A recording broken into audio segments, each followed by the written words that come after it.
And there are people who come to me and who came to me for years when I had my own counseling practice and so on, and they would say to me, I just keep attracting the same kind of people, the same kind of events, the same kind of losers into my life. Why is that? Why do I keep doing that? And I keep attracting an absence of abundance. I just can't seem to attract abundance into my life. You can't give away what you don't have. Now, it sounds ridiculous, okay? But it's more than what meets the ear as you hear this. You can't give away what you don't have.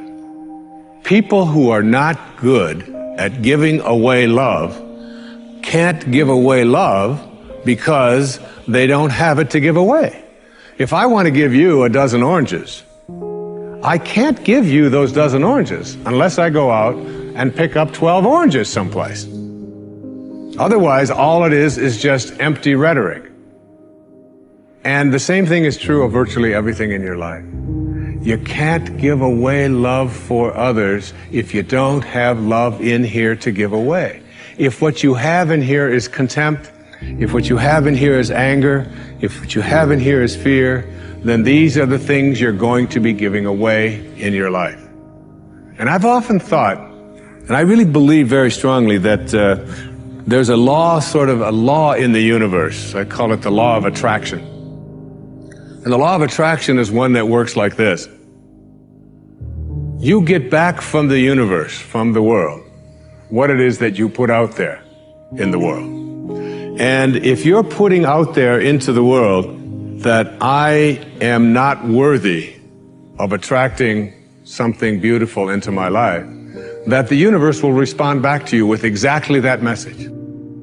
And there are people who come to me and who came to me for years when I had my own counseling practice and so on, and they would say to me, I just keep attracting the same kind of people, the same kind of events, the same kind of losers into my life. Why is that? Why do I keep doing that? And I keep attracting an absence of abundance. I just can't seem to attract abundance into my life. I'm always behind the 8 ball. I'm never getting ahead. And I suggested to them, I said, did it ever occur to you that that's the very kind of message you're sending out to the world and out to the universe? That the ocean of abundance is there. And you can go to that ocean of abundance and you can take a Mack truck and you can fill it up 20 times a day and take it out of there, and guess what? It doesn't impact at all the ocean of abundance. It doesn't even go down a zillionth of an inch. It's unlimited. Or you can go to the same ocean of abundance with a eyedropper, and you can just take this much out once a month and say, that's all that seems to be available for me.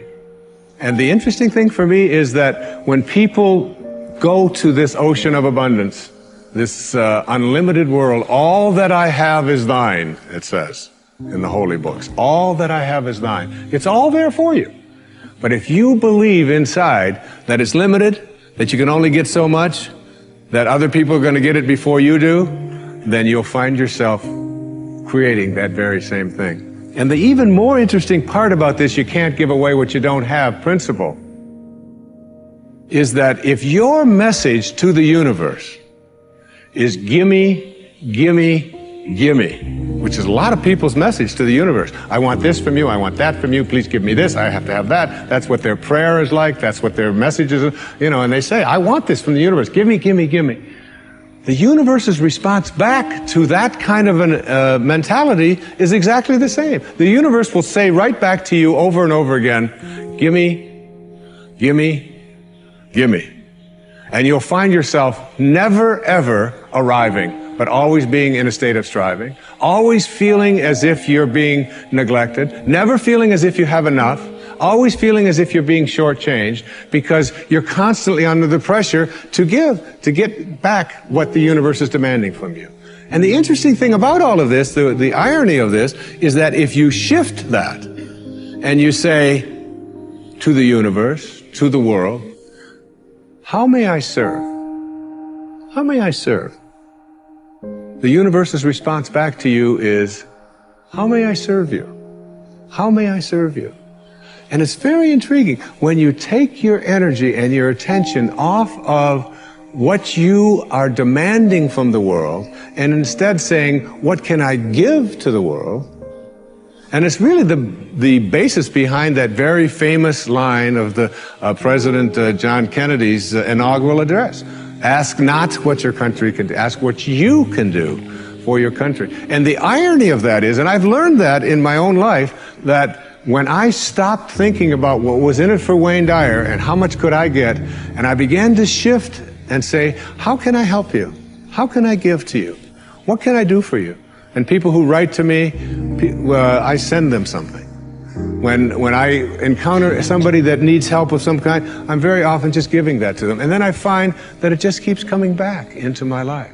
And once I shifted that energy off of what can I have into what can I give, it seemed to me that the universe responded back with the very same message. What can I give to you? And the most incredible and wonderful and beautiful abundance has flowed into my life in every way that I can possibly think of. You can't give away what you don't have. There are no justified resentments. And this is a very difficult principle for many people to get, but one that I believe very strongly in. I was in a group one time of drug addicts and alcoholics. And I was one of the people that was a sponsor and leading this group. And the sign on the wall said, there are no justified resentments in this group. And what I said to that group that night was, no matter what anybody says to you here, no matter what kind of anger comes directed towards you, no matter how much hate you may encounter showing up in your life, there are no justified resentments. Meaning that if you carry around resentment inside of you about anything or about anyone, and I'm talking about the person that you lent money to and hasn't paid you back. I'm talking about the person in your life that you feel was abusive in your life. I'm talking about the person who walked out on you and left you for somebody else. I'm talking about all of the things that you have justified in your heart and in your life that you have the right to be resentful about. And I'm suggesting to you that those resentments will always end up harming you and creating in you a sense of despair. I've often said that no one ever dies from a snake bite. The snake bite will never kill you. You cannot be unbitten. Once you're bitten, you're bitten. But it's the venom that continues to pour through your system after the bite that will end up destroying you. Have a mind that is open to everything and attached to nothing. Hello everyone and welcome back. So hopefully you can see how crucial it is just changing your perspective. While it doesn't sound like much, this is the one thing that makes all the difference. One of the central principles of my life is that no one knows enough to be a pessimist about anything. And that each and every one of us, when we close our mind to what is possible for us or what is possible for humanity, closes off the genius that resides and lives in each and every one of us. Having an open mind doesn't necessarily mean finding fault with all of the things that you've been taught by others. It means opening yourself up to the potentiality and the possibility that anything and everything is possible. So having a mind that is open to everything and attached to nothing really means finding within ourselves the ability to get rid of a trait that I find so common in the contemporary world. Do you know that most people that I meet spend their lives looking for occasions to be offended? they actually are out there hoping that they can find some reason to be offended. And there's no shortage of reasons. They're out there everywhere. The way this person dressed, what this person said, they turn on their TV, they hear the news, they're offended by this, someone used language that they didn't like, someone doesn't share the same customs that you, and people all day long. In fact, if you keep track tomorrow, you will find probably 100 reasons that you can go around being offended. But a mind that is open to everything and attached to nothing is a mind that says, I'm never looking for anything to be offended by. Hello everyone and welcome back. So changing your perspective, while it may seem trivial, it may seem something that you said, hey, I thought of this already. I have a good attitude, or I've done this. Changing your perspective is the one thing that's going to make all the difference. It's the one thing that will make the changes in your life that you want to see.